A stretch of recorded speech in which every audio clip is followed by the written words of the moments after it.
I'd like to start tinkering with my pens, but I'm scared I'll do something silly that will mean I can't use it again.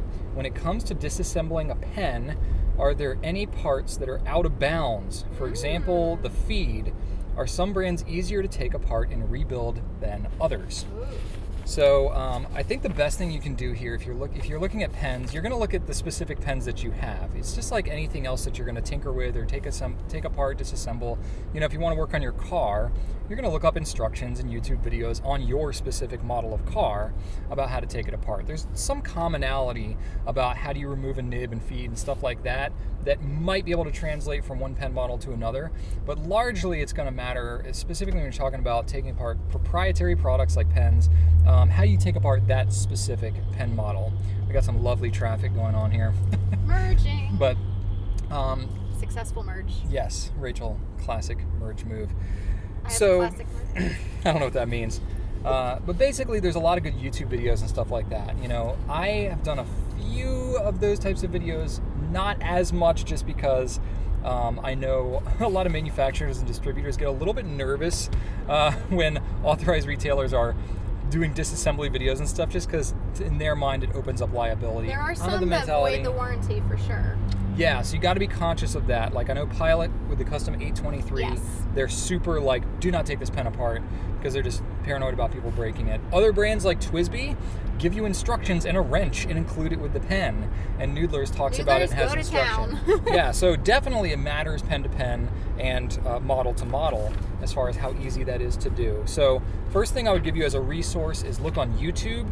Plenty of things, disassembly videos. Look up the specific model of pen that you have, and you can learn about that. SBREBrown has done a bunch. Big shout out to SBREBrown on YouTube.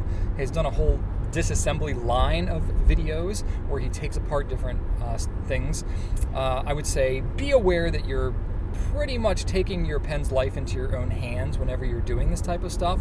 So you got to be aware of that, and just you're taking that responsibility upon yourself.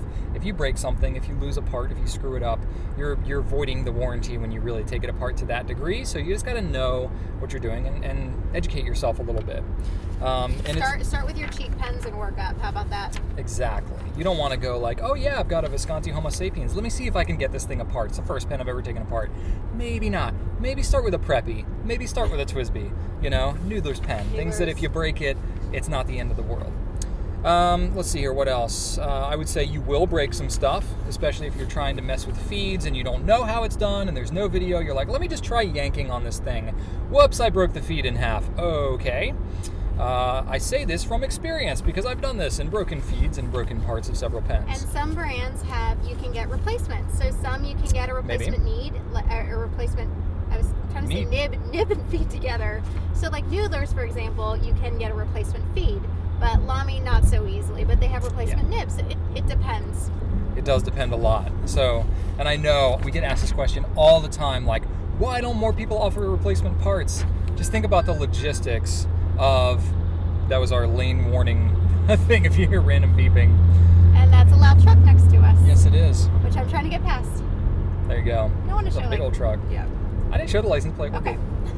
Okay, so what else we got here? It depends on which pen you're talking about. New pens versus vintage pens is going to matter a lot. Certain pens, vintage pens like Esterbrook's and Parker 51s and stuff like that, there are so many of those pens out there over decades, and there's a lot of enthusiasts who have done specific tutorials on how to take them apart and resack old vintage pens and stuff like that. So you might be able to find better information on those than you would maybe even on some newer pens, especially because they were meant to be somewhat more user-friendly in terms of taking them apart back then than maybe necessarily they are now. Just like most things now are not necessarily made to be taken apart and repaired as they were, you know, in the 50s or 60s. What else? So easier brands that I think are, in general, it depends on the model, but easier brands would be ones like TWSBI, Noodler's. Edison is actually pretty easy because this is not that many parts. Pilot, on some of them, some of the Pilot pens, some Platinum pens, especially like removing nibs and feeds, they're friction fit. And in most brands, removing the nib and the feed is not super complicated because most of them are friction fit. But again, there's exceptions like the Platinum Cool and the Platinum Balance. The nib and feed doesn't pull out of the grip of the pen. It actually needs to be unscrewed and removed from the back of the grip of the pen. So there's certain things like that get kind of weird. But not many people have those pens anyway. So harder brands, pretty much look at the price. The more expensive it is, the less kind of meant to be taken apart it really is. Visconti, Stipula, Aurora, Montblanc, Pelikan, Omas, Delta, a lot of these higher end pens, especially when you get above the $300 to $500 mark, they're not made to be super disassemblable. And the filling mechanism too, like a piston versus a cartridge converter. I imagine if it has a piston or a vac fill or power filler, those are going to be, you don't want to mess with that. Exactly.